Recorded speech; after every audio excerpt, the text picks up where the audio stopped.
Es uno de los máximos dirigentes del Movimiento Popular Democrático.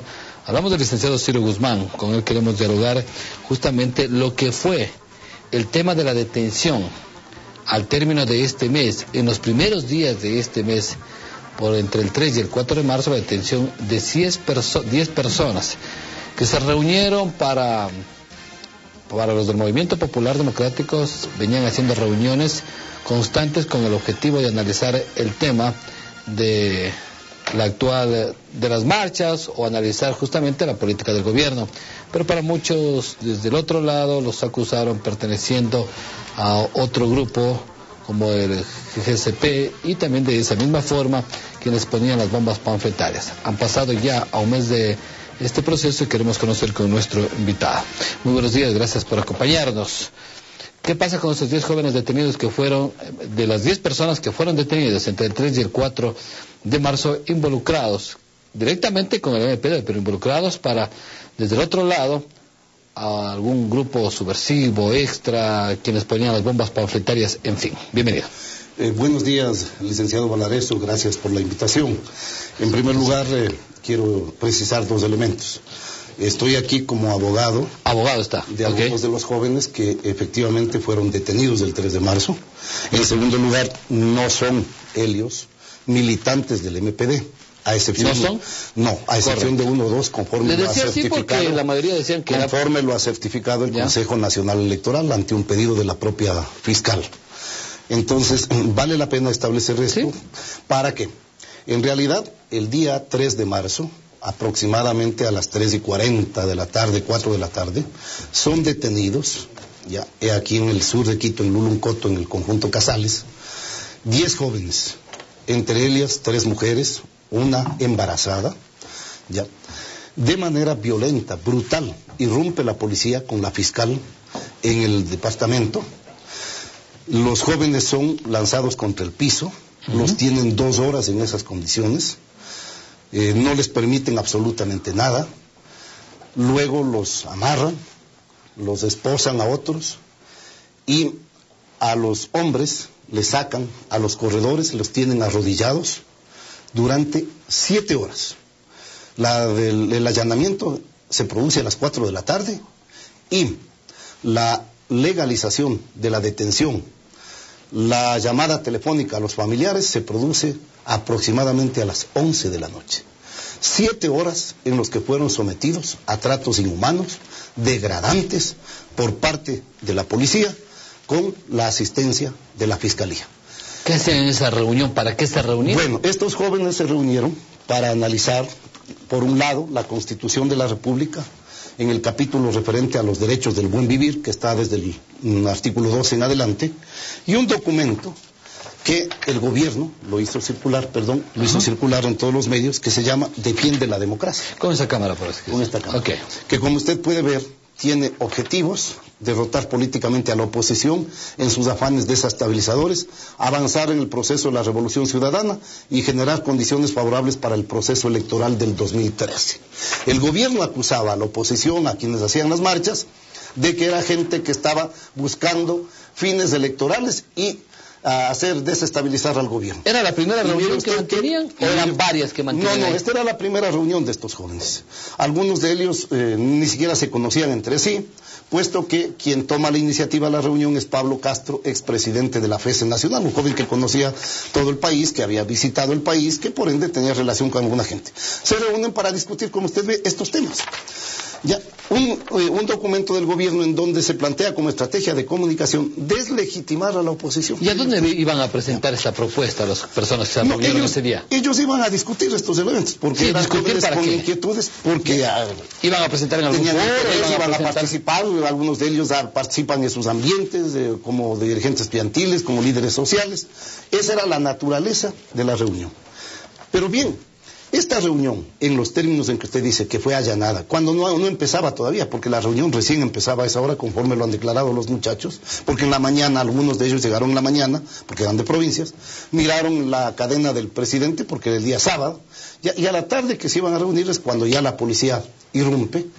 Mire usted, viola todas las normas. A ver, ¿por qué? Habidas y por haber respecto de lo que es el procedimiento para el allanamiento, de lo que es el procedimiento para la detención, es decir, absolutamente. Ejemplos, mire usted, este es el oficio que dirige el coronel Mauro Vargas Villasís, teniente coronel de policía, jefe de la ULCO, a la fiscal Diana Fernández, doctora Diana Fernández, el 3 de marzo a las 16:07, conforme reza el sello, con la firma de la doctora Fernández, ya recibido en la fiscalía.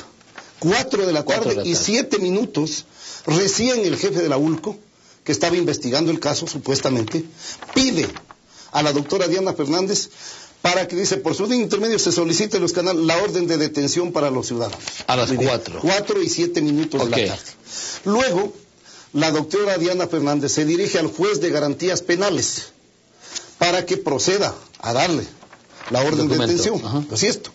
Se supone que eso habrá ocurrido seguramente pues entre las 5 de la tarde, claro. No sé, es decir, por lo menos una media hora, una hora después, ¿no es cierto?, de lo que pide el de la ULCO. Bien, y resulta insólito que el juez, doctor Juan Pablo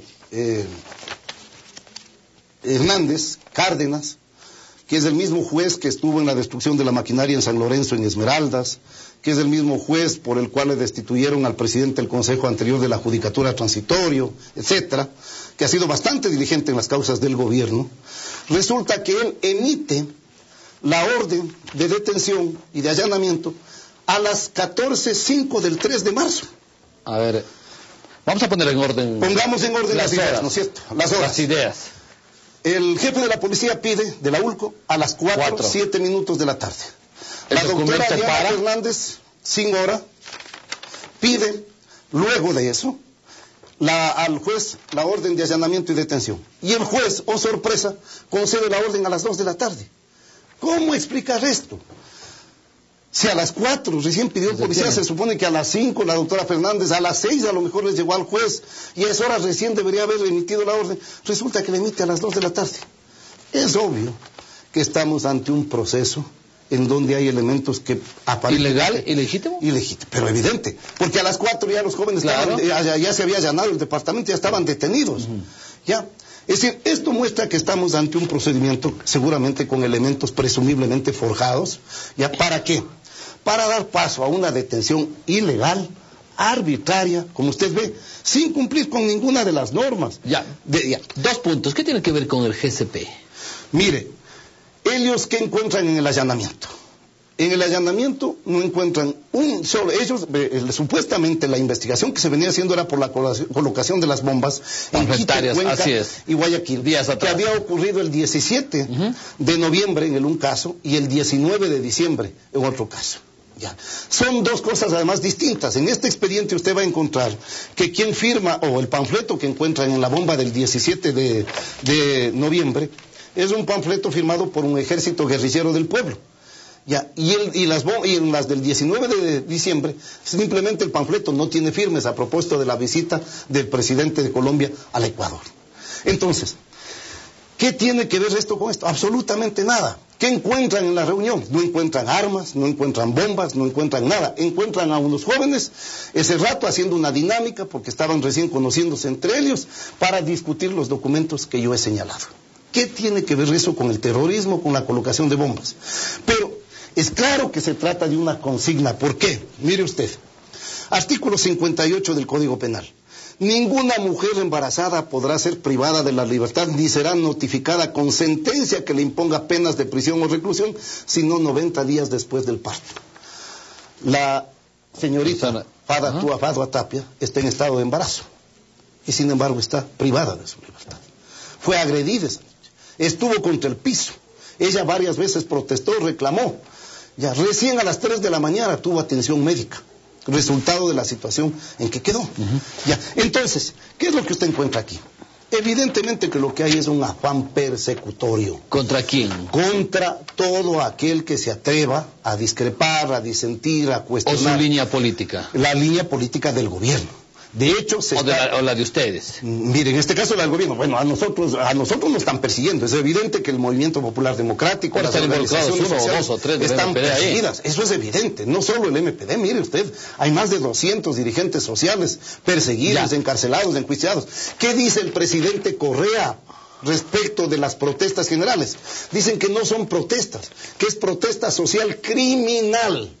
Protesta social criminal. ¿A propósito de qué dice esto? De los incidentes que ocurren allí cerca de la asamblea, luego de la marcha del 8. En horas de la tarde. En horas de la tarde. Dicen que es protesta social criminal. ¿Ya? ¿Qué es lo que ocurrió ahí? Lo que ha ocurrido toda la vida. Forcejeos.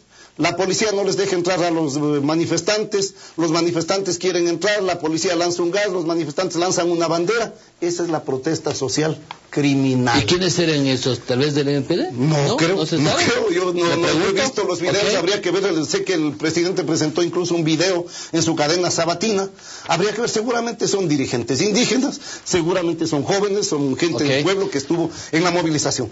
Eso es protesta social criminal. ¿Dónde están los 10 jóvenes hoy por hoy? Los 10 jóvenes ahora están unos 7 en el penal, digamos en el centro de detención provisional acá en García Moreno, otros están, las 2 muchachas están detenidas en la cárcel del Inca, y Fadua Tapia está con arresto domiciliario en su casa. Resultado, varios de ellos que eran profesionales, que trabajaban en instituciones públicas, ingenieros, sociólogos, ahora están ya a punto de ser echados de sus trabajos. Fadua Tapia ha perdido, como es natural, sus estudios. Yesenia Eras está haciendo su tesis, es estudiante de Derecho. Mire usted.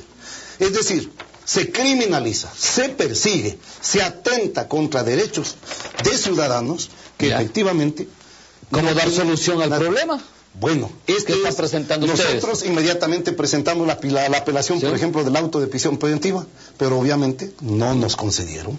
Es evidente que la justicia en el Ecuador, todos sabemos, ha empezado a moverse en función de los ritmos, de las presiones que vienen, obviamente, desde el poder. Tienen un referente ustedes con el caso del expresidente de la FEUE, el señor Ramiro Rivera, que se encuentra detenido. 3 años. ¿Eso qué les da a pensar a ustedes? ¿Que pueden también ser detenidos por más tiempo?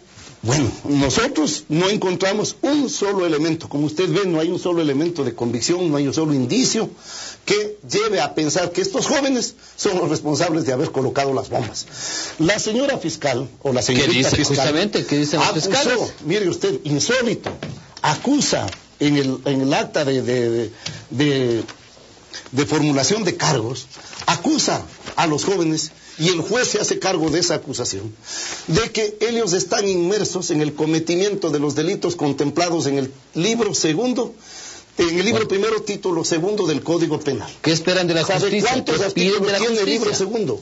El libro primero, título segundo, tiene nada más ni nada menos que 54 artículos, en los que hay hasta crímenes que se cometen o delitos que se cometen cuando hay guerra entre un Estado y otro. ¿Qué tiene que ver esto con esto? ¿Qué piden de la justicia? Nosotros, ¿qué están esperando de la justicia? Deberíamos pedir que sea justicia.